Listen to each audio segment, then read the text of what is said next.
ఒక రాక్షసుడు దేవతలందరినీ ఓడించాడు. అతన్ని చంపగలిగేది ఒక్కరే, శివకుమారుడు.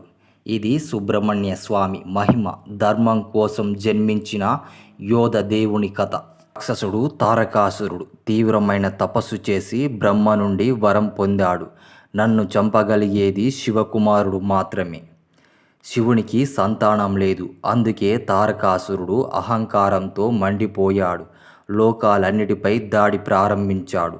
దేవతలంతా భయపడి వణికిపోయారు. అప్పుడు పార్వతీదేవి శివుని కోసం కఠినమైన తపస్సు చేసింది. చివరికి శివుణ్ణి మెప్పించింది. ఆమె శివుణ్ణి ప్రసన్నం చేసుకుంది. వారిద్దరికీ వివాహం జరిగింది. వారిద్దరి దివ్య కలయిక నుండి ఒక మహాశక్తి పుట్టింది. అదే సుబ్రహ్మణ్య స్వామి. చిన్న వయసులోనే అతను అపార శక్తిని సంపాదించాడు. దేవతలు అతనికి ఒక దివ్య ఆయుధాన్ని ఇచ్చారు. దాని పేరు వేల్. తారకాసురుడు తన శక్తితో దాడి చేశాడు. ఆకాశం కంపించింది.